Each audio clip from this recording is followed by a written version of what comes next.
special duties, the officers have had their kits withdrawn.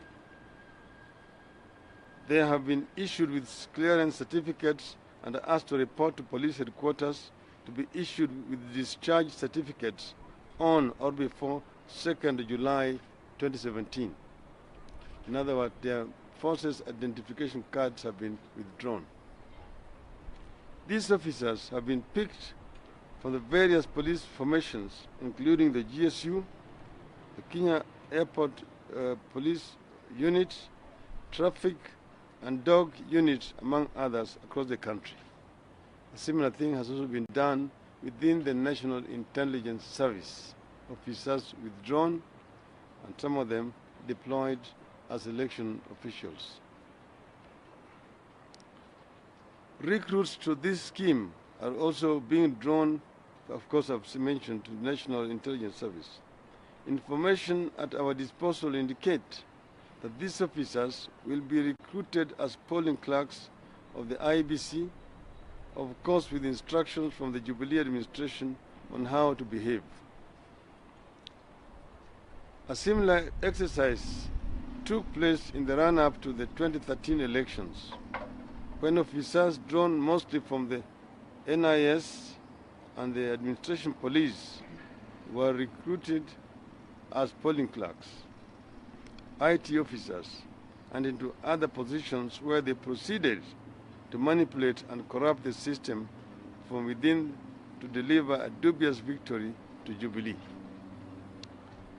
The recruitments going on now are not happening in isolation or out of the blues.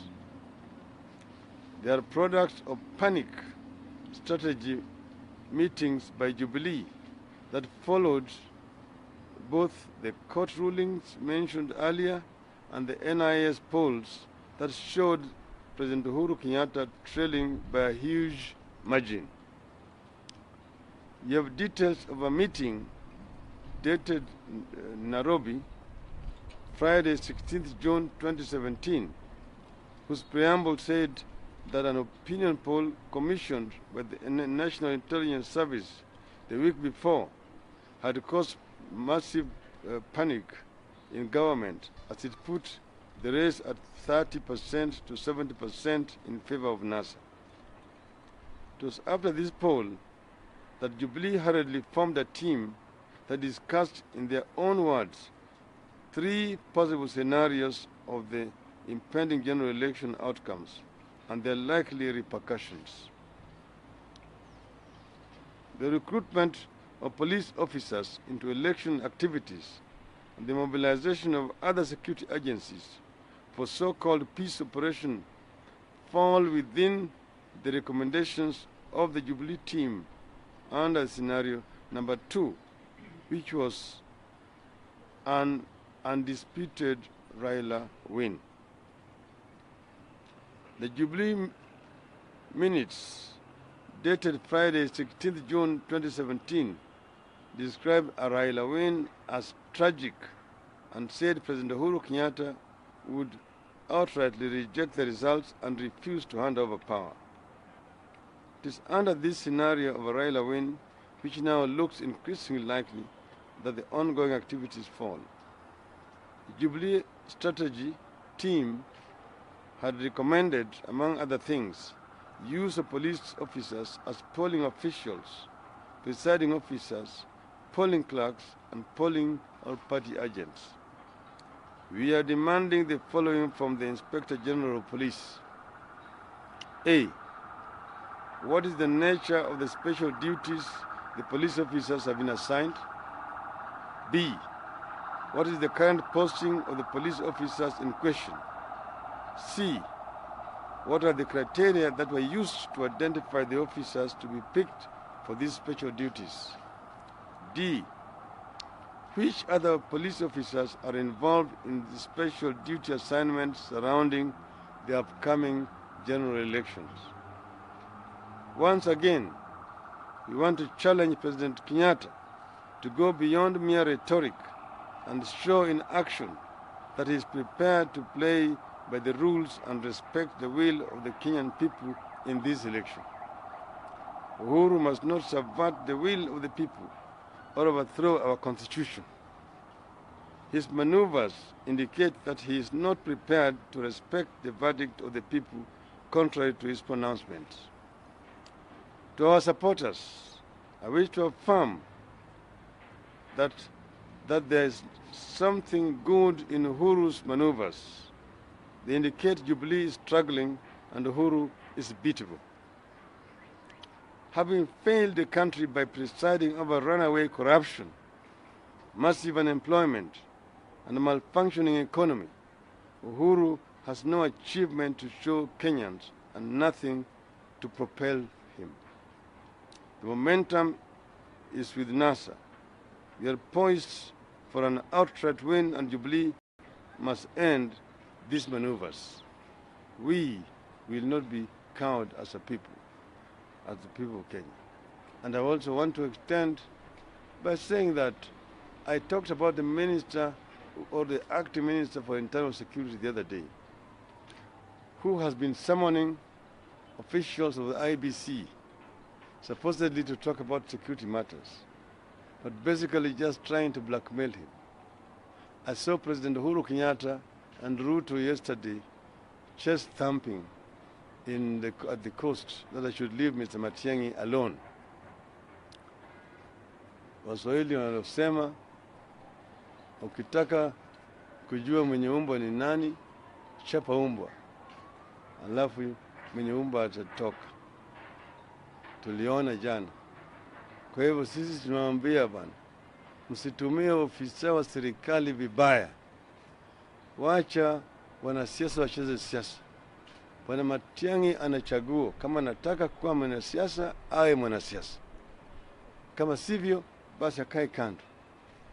Lakini asiwe tu kwa pande moja, yeye anafanya kampeni kwa Jubilee, alafu kwa pande nyingine anajifanya ati yeye sasa ni waziri wa ulinzi, ati yeye sasa anaita maafisa wa IBC kwenda kuwatisha. Hiyo hatuwezi kukubali. Na mimi ningependa kumshauri Bwana Chebukati na wenzake, kama Bwana Matiang'i anataka kuwaona, aende kwa ofisi yao. Sio yeye anawalika kama watoto wake ati wanakwenda kwa ofisi yake kila siku.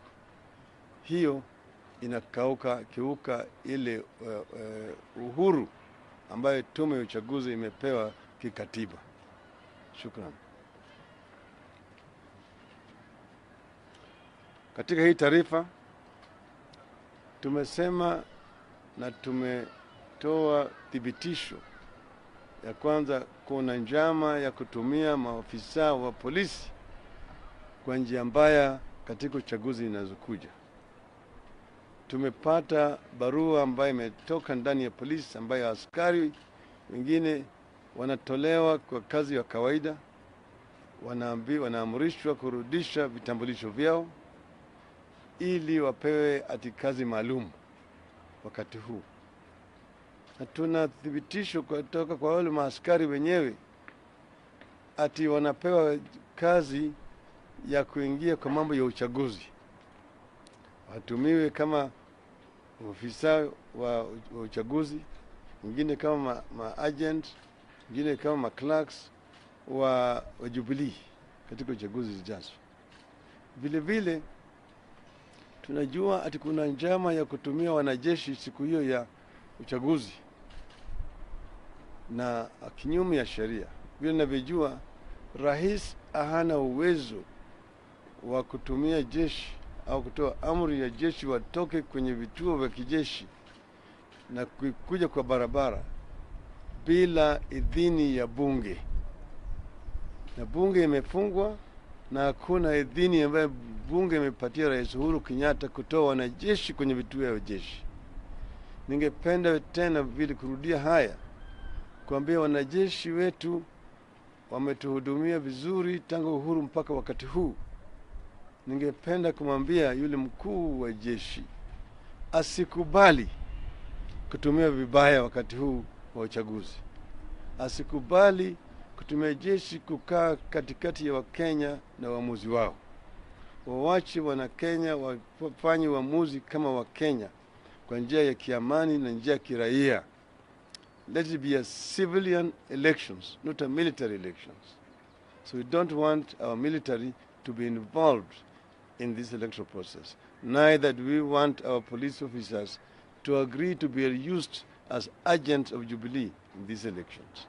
Thank you very much.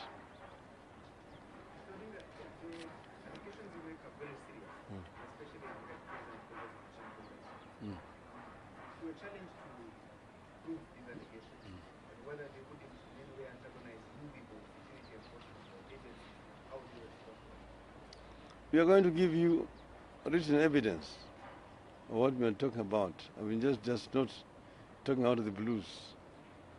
We have evidence that officers have been withdrawn and they've been asked to surrender their forces identification cards so that they can be deployed in special missions. Now you ask yourself, what is a special mission? Why should a police officer be forced to surrender his forces card? Then it becomes an ordinary year. Yet he's not being dismissed from the services.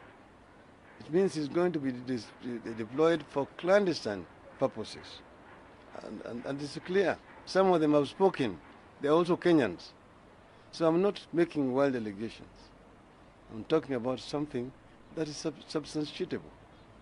When this matter came up previously, the response that came from the government was that these officers are being deployed to the National Intelligence Service, and that it's a normal procedure, and that they cannot go there as police officers, so they have to have their badges and other equipment from the police withdraws so that they can function at any time.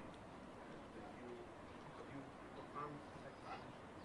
To my knowledge, National Intelligence Service officers is another force. They're trained separately as National Intelligence officers. Then those cannot be special duties. What are those special duties? Okay? If that was the case, it would be, but even National Intelligence Service officers also have got forces numbers. They're also serving officers. They're police officers. There's nothing special about them at all. Except that they are in national intelligence. These ones are regular police officers.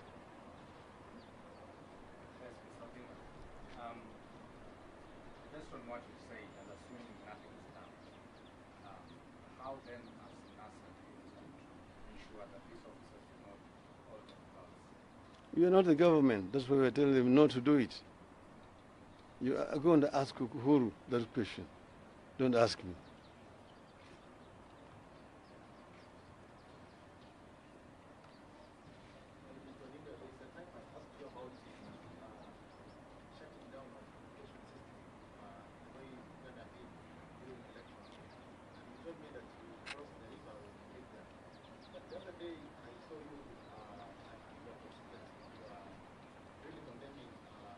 Kaparo.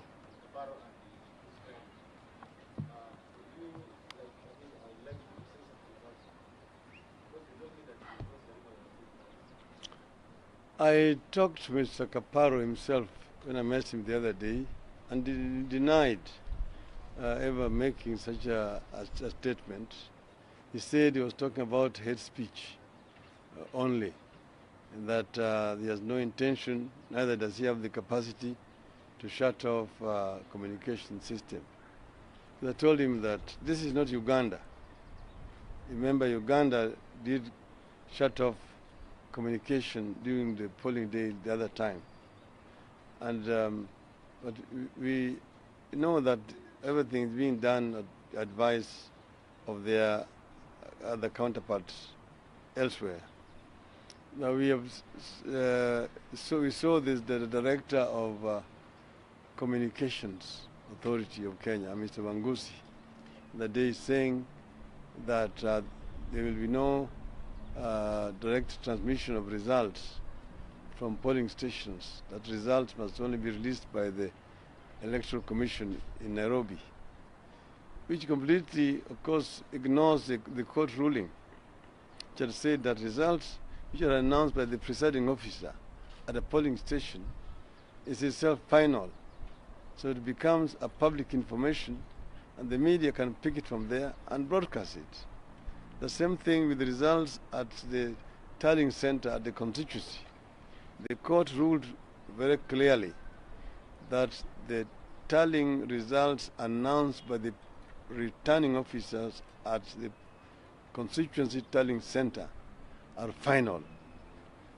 Final meaning that it is public information, should be posted on the public portal, and the media can pick it from there.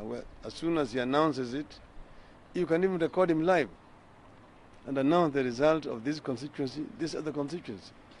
That is the law as it stands today. So I saw that Mr. Wangusi trying to distort the law. So I was basically just correcting him. That, and I hope that the media is not going to be intimidated or blackmailed by such irresponsible utterances by the likes of Mr. Wangusi.